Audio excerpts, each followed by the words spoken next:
is no greater battle than this. The battle between time and space, and time shall not lose.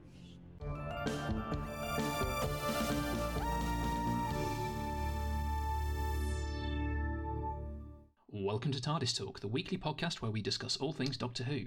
This week, we're halfway through the end of the universe as we give our first reactions to Once Upon Time. And back with Matt and I this week is Cook. Welcome back. Hey, welcome back. Hello. Welcome back. So, Once Upon Time doesn't roll off the tongue, does it? I think it's going to shock you two because I'm going to be quite criticism light this week. Yeah, you're right. That's one of my only key criticisms, and it's a nitpicky thing. But it's an awful episode title. It's not great, is it? It's because you're programmed to say, once upon a time is what you normally call into. I know, yeah. right? So I know. I don't think it's an issue because it doesn't roll off the tongue. I think just because of that part of your brain that goes, you said it wrong. I know. It's Chibnall doing one of his clever sort of like fan wanky things, isn't he? Trying to be a clever bugger. So it is clever, to be fair. It's a good play on it. It's a good play on it. Yeah, I'll give you that. So we're midway through Flux, series 13 of Doctor Who, and this week, after last week, we had sort of mixed feelings about the pacing and stuff, didn't we? And we felt it was kind of the general consensus, especially from a first reaction point, was that it was a little bit fillery to some extent. And I don't mean that in a negative way, but we kind of like just sort of agreed it was a good little story which kind of kept the action moving, but it was by and large kind of inconsequential to the overall story of Flux, really, wasn't it? This week, no, God no. Like, I don't know about you guys, information overload. Yeah.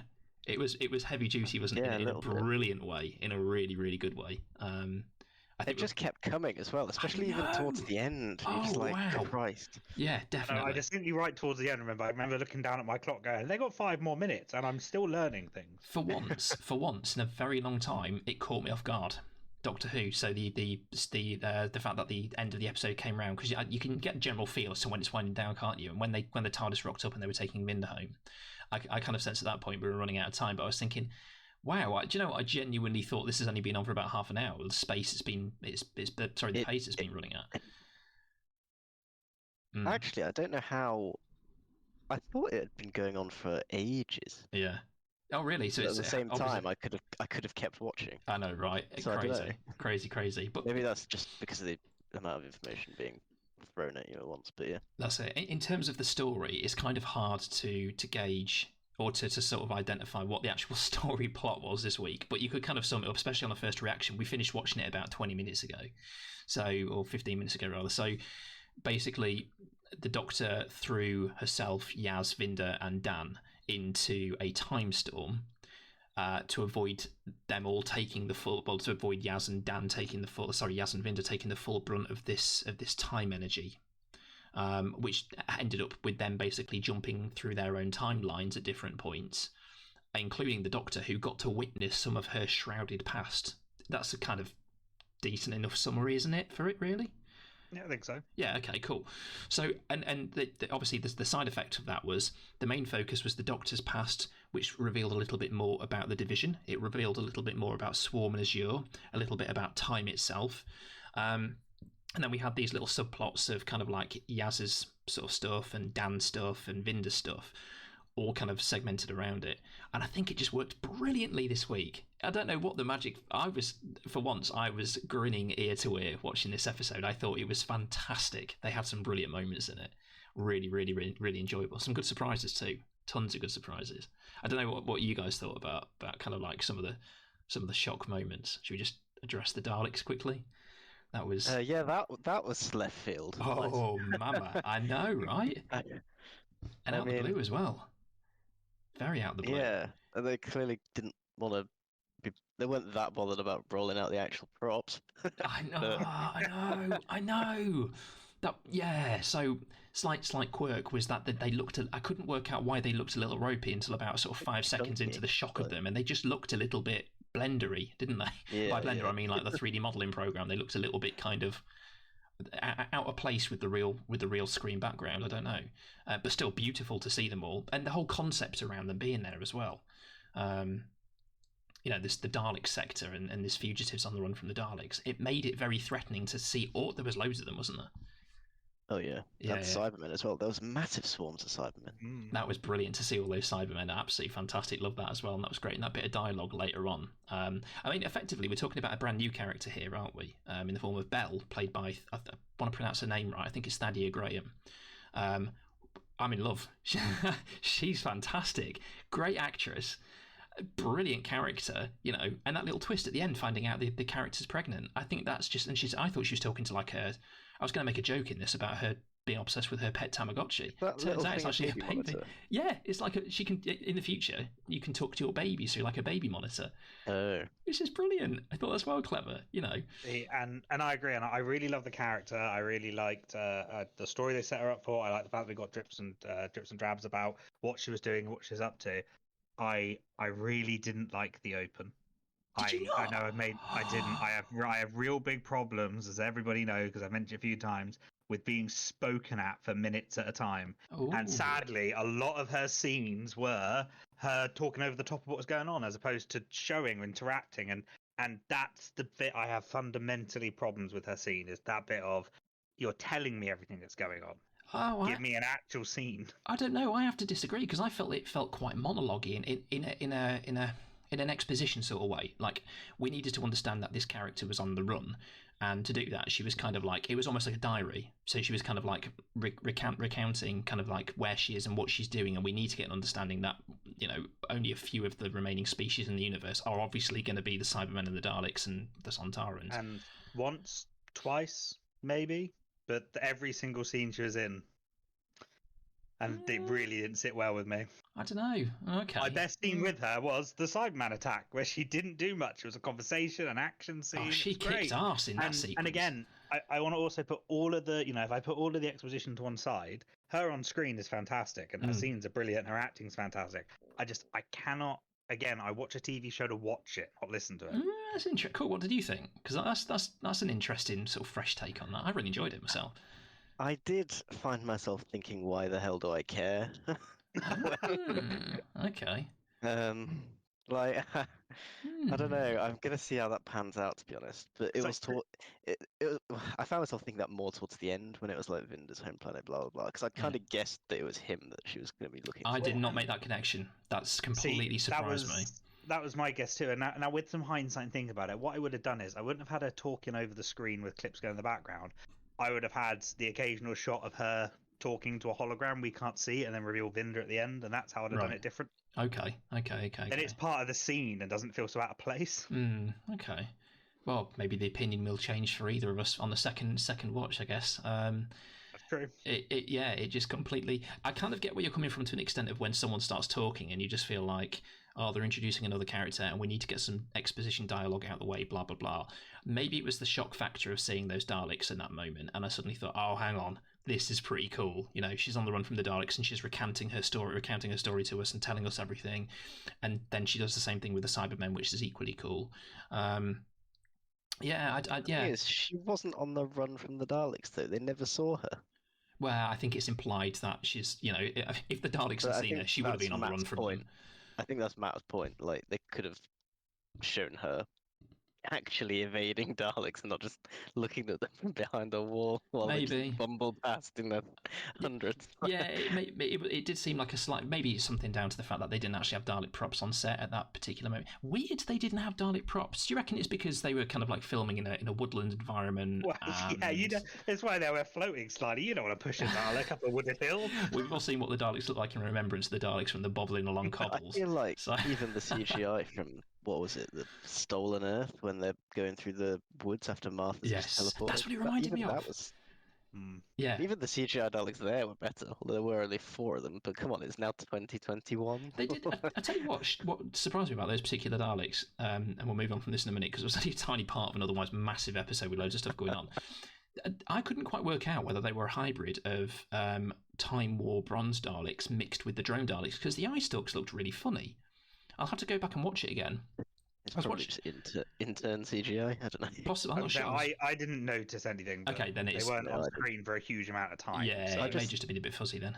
I mean, I thought the little, the rubber banding or the black banding at the bottom of them, I thought that was massively chunky compared to the actual props. It was, Like, wasn't it? looked weird. Yes, that's I think what possibly threw me off. That and the eye stalk. I couldn't work out whether they were a new variant of the Dalek. I was thinking, what's going on there? But yeah, no, beautiful to see those. Talking of other surprises in this episode, what a beautiful little hard-on to get Joe Martin back. Yeah, I loved it. I enjoyed yelped that so much. I yelped like a giddy child when she came on screen, and I just thought, yes, we're getting to see her again. Brilliant. Yeah, no, fantastic.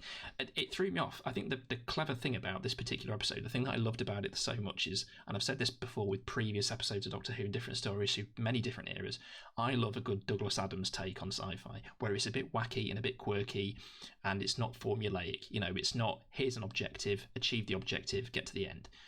Everything's left field, stuff keeps chopping and changing, you don't know where it's going to twist and turn. And all of a sudden, Yaz and Dan and Vinda and the Doctor, I think. Yeah, so all four of those basically are on this planet with battle armor on, and they're talking like soldiers, not like their own characters. And I want to give massive credit to the actors. Every single one of them played different roles in different scenes, and they all felt like different characters. Yeah, that's they all brilliant. copied and pasted. Amazingly, you're completely right there. Mandip Gill, who I've kind of criticised in the past for her acting style, did an amazing job this week in jumping between the different character types that she was playing. Absolutely fantastic. And I think specifically those sequences on time itself in the original Siege of Atropos, where you see these four division operatives, and they're talking about there's a bombardment. They've basically got a fleet in orbit and stuff like that, and they're trying to get in. It again reminded me quite a lot of oh god, what they called from the Marvel, the Time Agency. Is it the Time Agency? The TVA. From the Marvel series, you know what I'm talking about, don't you? Loki. It reminded me a lot of that, the way that they were talking and acting, and the fact that they're a military, and what they're going to do is they're going to put time back on track. If they're continuing to do this for the division, I think it's a brilliant take on pre-Time Lord society. Basically they've got crude access to time travel, and they're doing stuff with it in this perspective. But again, yeah, I just don't know what to take on it. What did you guys take away from the whole Siege of Atropos and the Jo Martin Doctor with her 3 associates? So, I really enjoyed it. Again, I was looking for. It's the thing is, I spent a lot of time analysing the scene because I felt like I wanted to absorb every little detail that I could pick up. Yeah. And I think there's a lot there, and I quite enjoy. What's the way I want to phrase it?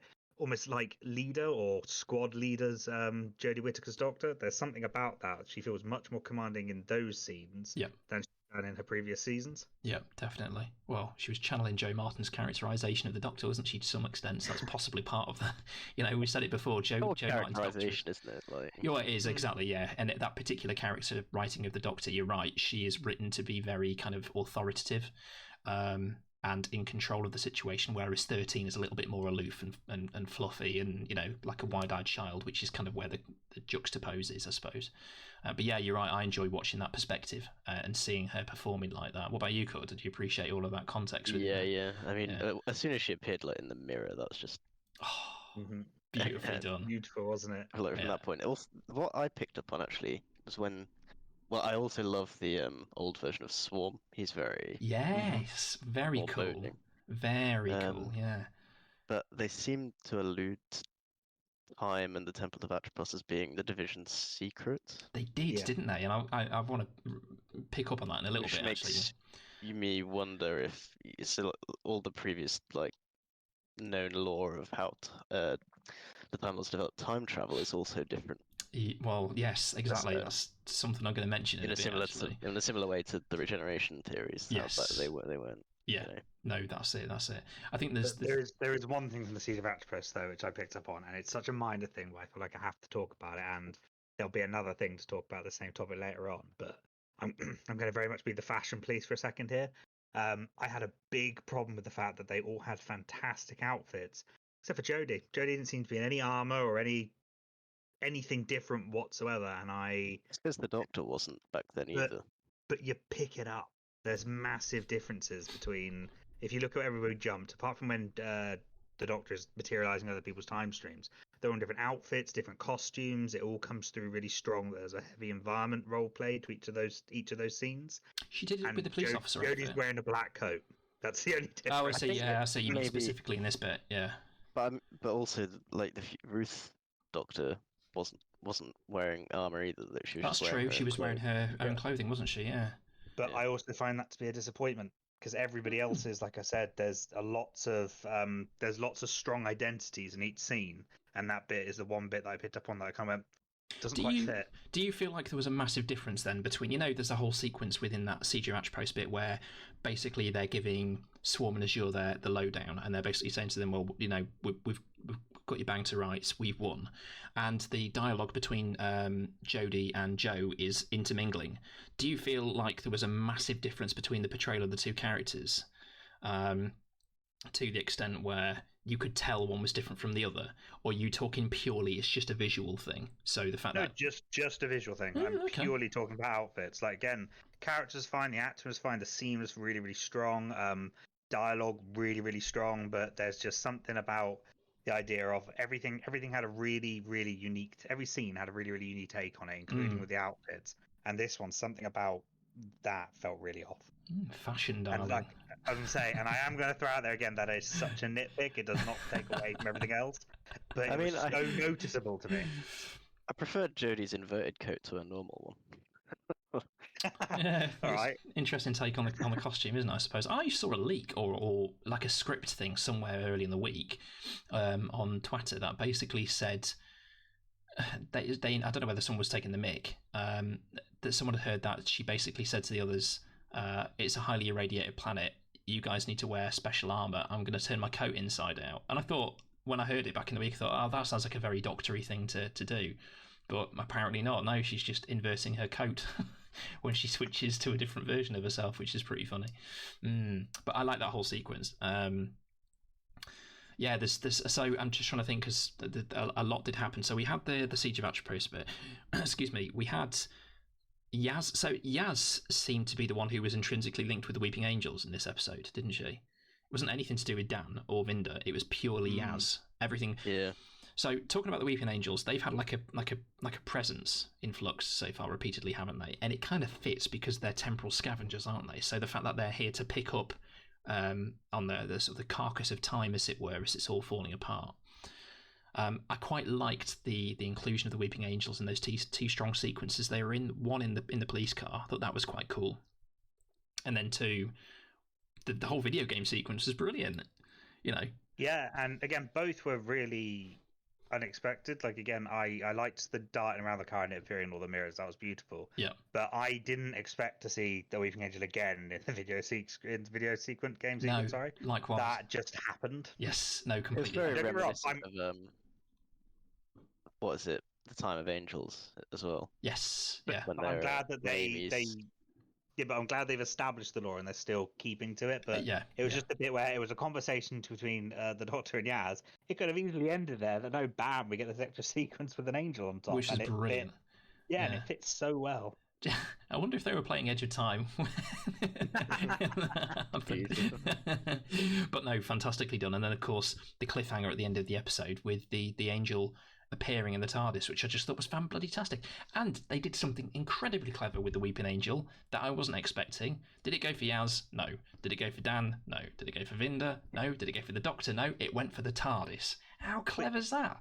It makes sense. Switches, didn't it? Yeah, but if you think about it, it makes sense. Blink was all about getting inside the TARDIS with the angels. Yeah. And now we've got to the point where, oh crap, one's actually inside. Well, There's multiple, isn't there?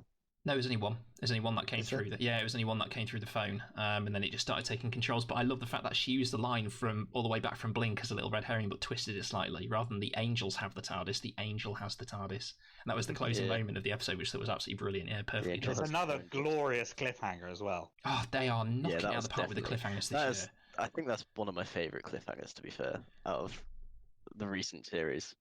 I mean, I'm Hands wondering, down. just slight tangent, conversational tangent here. We're talking about the story, but I'm wondering if there is a brilliant mould to the format here that Russell needs to pick up on, because I think that this is working incredibly well. I was speaking with someone else actually, and I said that I would be very surprised if Russell T Davies didn't continue a serialized format, just because that's how a lot of media is nowadays, and Russell T Yes. Davies usually He has been, likes to hasn't he? stay relevant, doesn't he? He does, exactly. And we like, I don't know about you lot, but I personally, I like my shows to have consequence, and I like it to have that proper roll on. And I think where, if we talk about sort of our previous reviews of Modern Who as well, it's been its strongest when we've talked about that. Oh, the stealth 3-parter or the really strong 2-parter, and that's the bit where we felt more invested. Don't get wrong, there's been brilliant one-shots, but the strongest ones seem to come out of the art. Definitely. The combination stories. There was what I think was really clever about tonight's as well was the fact that we had this point where they'd wrapped everything up back at Atropos and they'd taken Vinda home, and it felt like Vinda and Belle, their kind of like little story was not coming to an end, but at least there was some sort of sense of closure. We had a revelation and stuff like that, and then they're on the Tardis, and I thought to myself in those last 5 minutes when I suddenly realised what the time was, I thought, oh, we're going to get one of those wishy-washy kind of not a technical cliffhanger endings this week, and then bam, out of left field, bloody Weeping Angel comes out of phone, which I thought was amazing, absolutely fantastic. We should probably speak about Dan's story as well, his sort of hopping through time, and then we've got Rinda's to get through, don't we? So yes, Rinda, I know, yeah, lots of interesting takes on the name. So Dan's, I felt like Dan was probably, I may be forgetting some parts, but I think Dan was possibly the weakest character investment this week. So I agree, but he got an interesting scene again under Leeds, which I'm quite keen to find out what's happening there, because he, as in, I can't remember the name of the Victorian character now, but he's popping up in all sorts of irregular places. I know, right? I mean, it feels like we're going to run out of time to Joseph Williamson, I think the character's called. I'm starting to wonder, and this is just a theory where my brain's gone, but I'm starting to wonder if he's going to end up in the Temple of Atropos, because he seems to pop up in all sorts of places where he shouldn't. Well, he did already, didn't he? In there. Yeah, but I think he's there because he's out of time, for lack of a better phrase. Whatever he's digging for in Leeds, clearly affecting where he ends up. In Leeds? Oh, Liverpool. In Liverpool. Liverpool, sorry, not Leeds. My apologies. You said Leeds, didn't you? I was thinking, what are you on about? Yeah. Why have I got Leeds on the mind? But yeah, it's north. Anything north of Watford to you is north. Absolutely. Yeah, well, it's just the north when you look at the signs, so you just kind of get scared of it. Yeah, you're right. There is something definitely weird about that Williamson. Yeah, and he clearly gets distorted. And again, I'm sure we'll get the answer when we get to his episodes, but there's something specific about he is too comfortable and knows too much. I suspect we're going to find out about his backstory and his involvement and the Edge Hill tunnels, or whatever they were called, which is a really interesting historical read if you actually read into it. I never knew anything about it. I think that's probably going to be episode 5, judging by the way this is going to work out. Yeah, that's what I was about to say. That's the impression I'm getting. Because next week is like a Weeping Angels. Angel haunted village, isn't it? Exactly, about that woman called Claire from episode 1. So, yeah. So in terms of the other strands of time stuff, then Yaz was again equally inconsequential. There wasn't anything massive. Well, I mean, we've kind of just discussed it anyway. But I think there is something there because she mentions to the doctor that all the details are wrong. That she doesn't live in this house, etc., etc. I think that's probably alluding to the fact that that's actually her future, and she's going to leave. Yeah. The doctor's either going to leave her, or she's basically going to end up back on Earth. Well, there is a strong possibility. At this point, I think anything is a possibility. I don't know whether or not I'm sitting on the fence. I think they could go left at this point and go for a soft reboot, have yet another universe reboot at the end of this. I've got no idea what they're going to do. It seems like your suggestion seems like a feasible one, though. To be fair, the fact that is her timeline, it's just not her past; it's her future. That would be the logical approach. Vinda then. So, okay, Vinda's storyline. He seemed to have the most development this week. We got to find out a lot more about his background. And his scenes are the definition of show don't tell. By the way. Okay, yeah, fair enough. To give you the comparison, everything we learned about him was through active scenes where we learned something, not being told about it. Well, you say that. There was that whole sequence where he was basically getting a commission from his commanding officer, and they were talking about something, but I'm splitting hairs at that point. They talked about it. It wasn't Vinda looking at the camera going, hello, everybody, this happened, by the way. I see what you mean. So there was dialogue between the two where it felt less like they were breaking the fourth wall, and yeah, okay, I kind of get what you're saying then. So I'm still not entirely convinced Vinda isn't Well, I don't know. I was going to say I'm not entirely convinced Vinda isn't a form of the Doctor in the past. No, I'm pretty convinced he's not. I just don't know, because the whole sequence with Craig Parkinson's character, the Serpent, for a start, right? That space shot of that planet below whatever space station the Serpent was on, that looked like Gallifrey. It was a bright red planet, right? Now I know there's plenty of bright red planets out there, but it just seemed to me Yaz's armor in that outfit looked particularly Gallifreyan, even though she didn't say anything in that scene. The Serpent just kind of it seemed, from his fashion sense, like he was either a division agent or he had some sort of standing. I don't. Does that vibe rub off on either of you two? Did you get any of that from that? Not really. And we also went to his home planet and it was destroyed and pink and. I don't mean that Gallifrey wasn't colonising at that time, though. Gallifrey was spreading all over the universe back in the day. I don't know. I'm not. Well, I'm not picking it up. That doesn't mean it's not going to happen. It's just that's not the vibe. He could be division. It could be division, but I don't. Just not necessarily Gallifreyan. There was another aspect of that whole sequence with the Serpent where he was talking to him, and they were having that meeting with that. I can't remember the name of the species. Basically, those two kind of like tribal-looking aliens. And they were talking about there's nine people or something. Mm-hmm. 5 of them need to be whatever, and 4 of them need to be killed in an accident or something. I could have sworn to God they were going to end up being the Mori. They looked like them. They had golden makeup like the Mori, and everything. They? I can't actually. You never know. Maybe your theory has premise. Maybe it is some form of Gallifrey spreading, and they take the Mori and start it all off. That's what I'm thinking. Maybe this is all memory filtered. What did he say? He said 9 people, didn't he? 9 people, 5 something like pardoned or something. 5 need to be returned for trial, don't they? And then 4 need to have like an accident. Yeah, that's right. Yeah. And I'm convinced that the 4 Mori are those 4 aliens in some capacity because they had the gold makeup. They looked like them. I'm convinced they are. I'd be completely surprised if not. That's the point, Cook, where I think how you're saying you want more. That's the point, and then it suddenly stops at that point where the ultimate prick tease Chris Chibnall in this episode. I think. Although this is going to be probably the best time to bring up my second fashion police statement. The Grand Serpent's outfit was awful. That's another one I really didn't like. Everything else in that scene, beautifully put together, and then he looks like he was bought at Poundland. It did feel slightly out of place, his outfit, to be fair. Compared to the rest of his costume scene as well, yeah. His costume did feel slightly out of place. He struck me up as a very 80s band, sort of like new age band, new wave band singer. Well, the thing is, no one dares say no to him, so he's got. Is that the thing? He's got terrible sense, but nobody can tell him that. I was Cook. I was half expecting him to send a text halfway through that meeting. Urgent exit required. Beautiful little joke there. What's it called? I think he was in Line of Duty. Line of Duty. Craig Parkinson, the actor, he's typecast as a bad boy now, though, isn't he?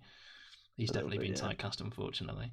So Finder's story, of course, lovely to see basically why he ended up being a monitor for the universe. Again, the whole point of him being in that very first episode, it alluded to him monitoring the universe and being able to see everything from that station he was at. That sounds like a great little punishment to give somebody if you're kind of like as powerful as a Gallifreyan. And we've kind of spoken about Belle briefly, but we'll just sort of like allude about her and her story trends as well. So obviously she fought the Cybermen. That sequence where she just spins around and she starts dual wielding blasters and she's taken wow, honestly, cool. She's so cool. I absolutely love that character. She's brilliant. And the dialogue she was having with that Cyberman as well, what is it? Love is not a mission. Love is an emotion. Emotion is a weakness. Mm-hmm. Thought, chef's kiss. Absolutely brilliant. I love that whole sequence. That was fantastic. Tell you what I did like.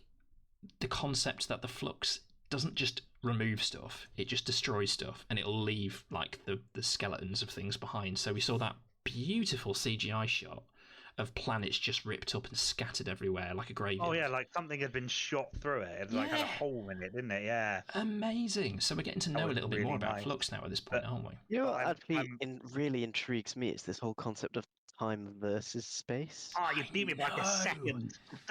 That's exactly clever. What I was going to say. I like that concept a lot because it feels more like a rivalry of two things that we, as as viewers, have always thought are something intrinsically linked, and it gives you more of an idea about why, if the TARDIS can go anywhere in time and space, for argument's sake, as well, why it's so badly affected by the fact that both time and space are currently running wild. Yeah. Well, this is what I absolutely love, and one of the key things I adore about this episode is that it places the division in the chronology of things. We now know that the division and the siege of Atropos is all the Dark Ages. So basically, before Rassilon conquered time, or before the Time Lords conquered time, and fixed time. So, if I'm teaching you suck eggs, tell me to shut up. But the kind of like the backstory basically is that Rassilon, before Rassilon conquered time, the Dark Ages where the Ragnos lived and time was wild. There was no consistency, so time was this kind of like force, but it was never kind of like explained as to what sort of force it was. It was basically just crazy and all over the place. What they kind of did in this episode was explained in a kind of roundabout way how the Time Lords, I'm assuming, or at least not, if not the division, control time by basically stapling it into space and making it this kind of like, sort of like entity, this physical entity that was tamed almost, if that's the correct way of interpreting it. And I just think the fact that they kind of like gave us that snapshot was just perfectly done. I think it was brilliant. And yeah, you're right. I think the fact that we got these two particular aspects of time and space being these two forces against each other is brilliant. I think it's really clever. Really can't fault the concept on that.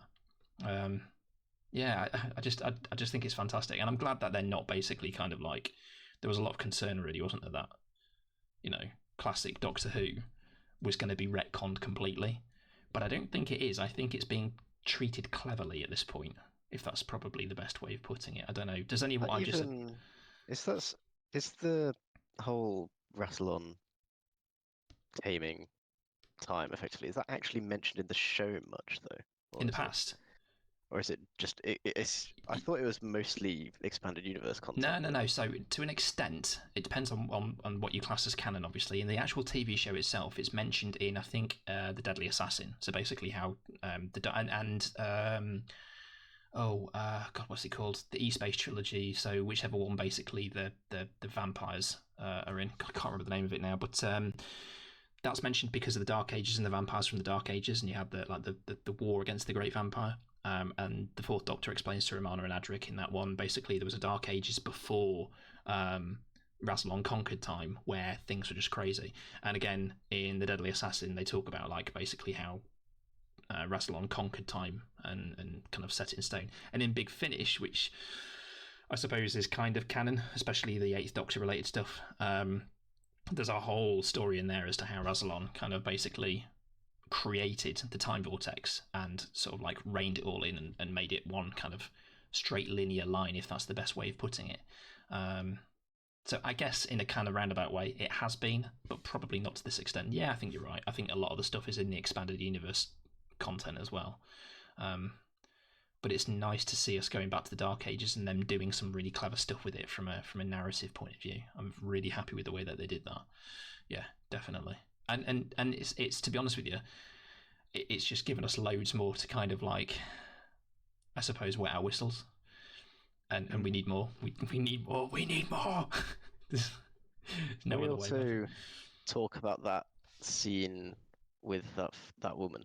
Yes, I didn't know where to bring it up. I was going to ask about. Yeah, I didn't know where. We've got one extra little scene right towards the end with the. It just doesn't fit anywhere, does it? It's like. Well, no, and she's, and it not only does it not fit anywhere, but it's contextual. It doesn't feel like a memory. Whoever she's talking to is berating the Doctor. She totally is, isn't she? Yeah.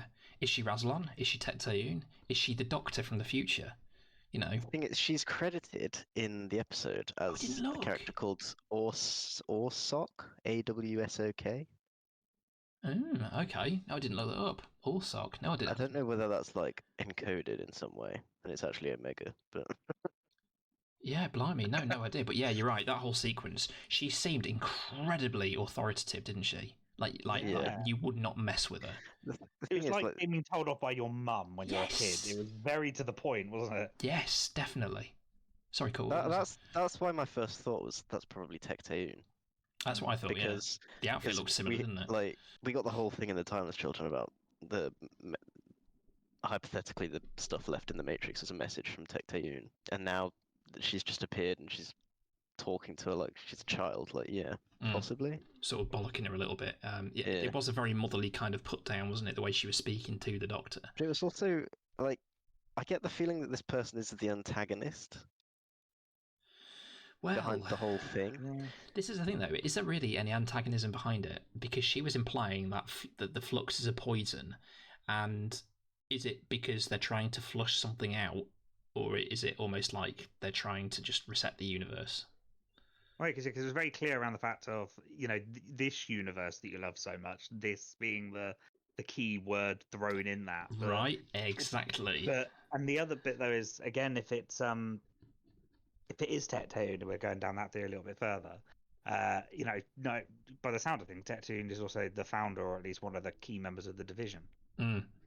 Yeah.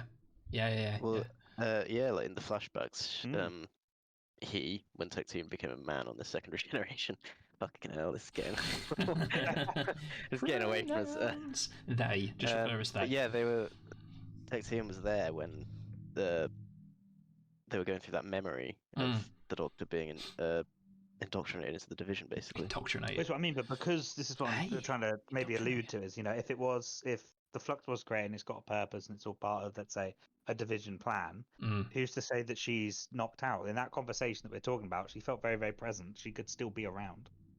Yeah, very, very true, to be honest. I just don't know. Lots of questions. Lots of questions, and this is one of the things. I'll be honest, I thought I'd be more bitter about more characters being introduced, since we've already got a massive cast at the moment. Yeah, but I'm not. I'm more curious. That was another. I mean, let's face it. After Series 12, with the two massive revelations of the Master and Fugitive Doctor, we were kind of waiting for something that would be yet another revelation. Now, I think this week it's done it, but it's done it in a kind of like subtle, kind of under the table sort of way. So they've kind of threw that sequence with this nameless Orsock woman out of nowhere. I was wondering when the Doctor was basically having a Barney. Oh, do you know what I loved? Right,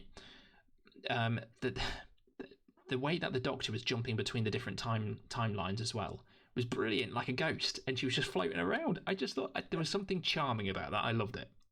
I absolutely love Jodie Whittaker floating about and basically going, can you hear me? Can you hear me? And just sort of like wobbling around like a ghost.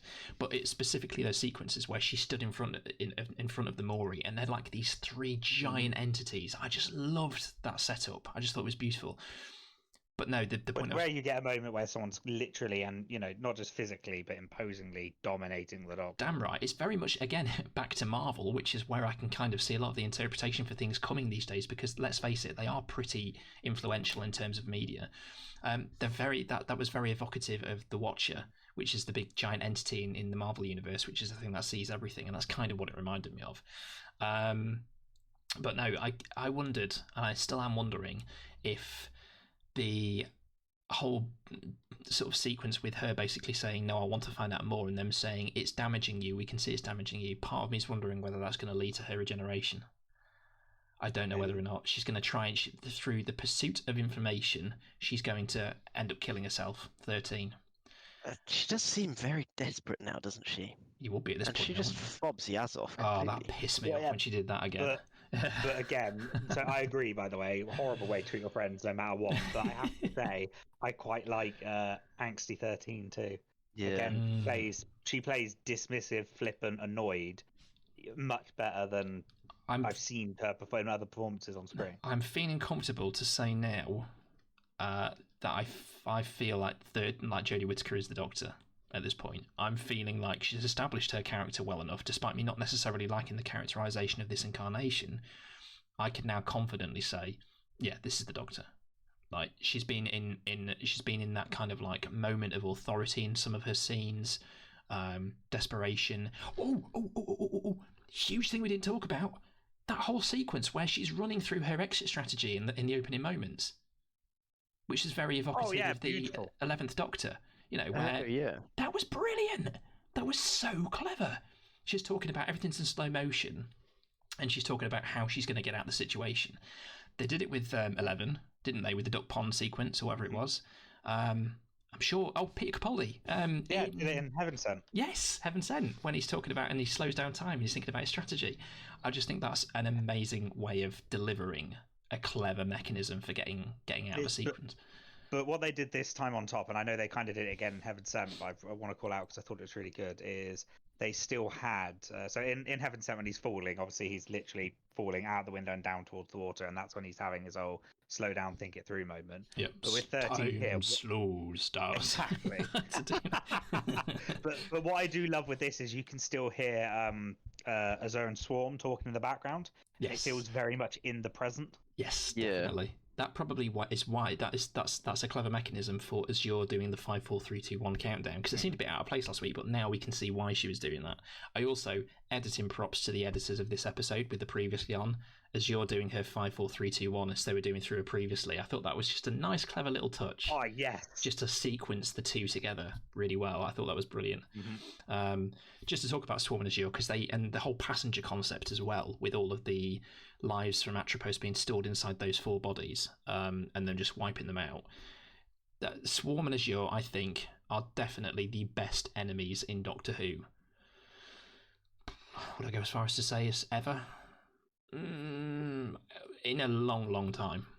They're very scary. Yeah, I think they've got presence and they've got charisma, and they definitely hold the scenes they're in. Oh God, yeah.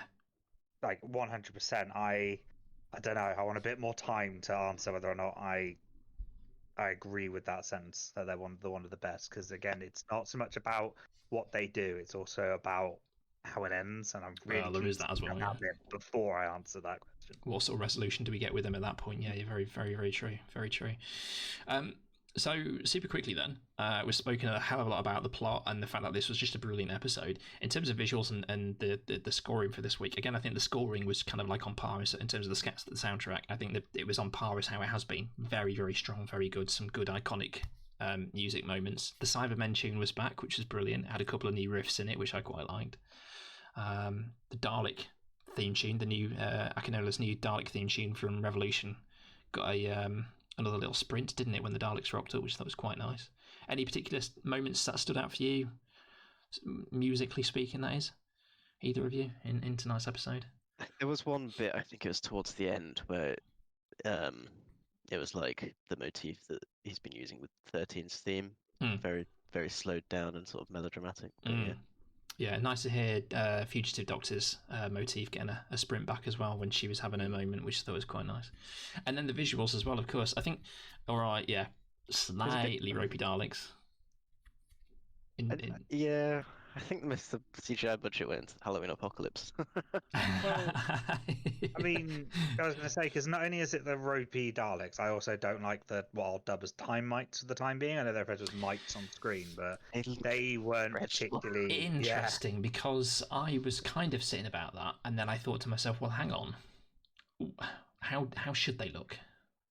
Well, I mean, if you compare it to... They should look like Reapers.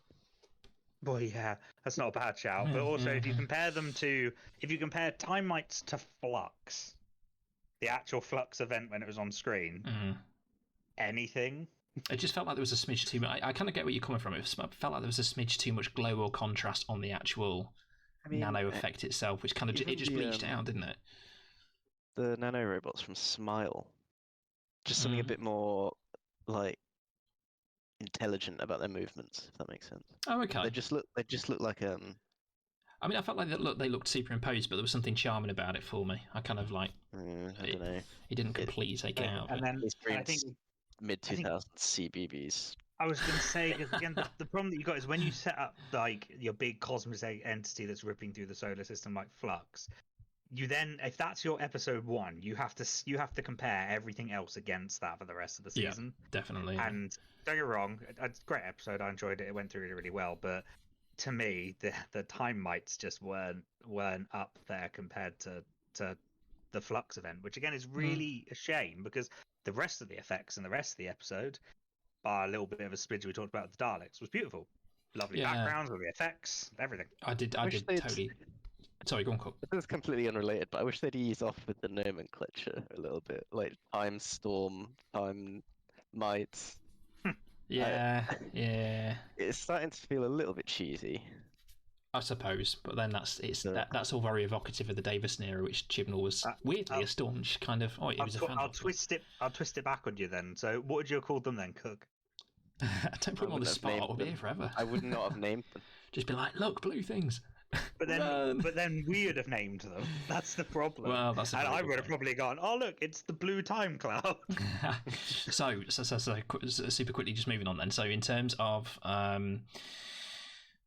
the actual episode, then let's give it a rating. So we've got to bear in mind, folks, this is a first reaction. We did literally finish watching it almost an hour ago now, so our opinion will change throughout the course of the week. I'll hit things off easy 9. If it has me grinning ear to ear for most of an episode, I'll be an 8 to a 10, and for me this was mid ground, so I'll go for a 9 on this one myself. I really enjoyed tonight's, more so than Halloween Apocalypse.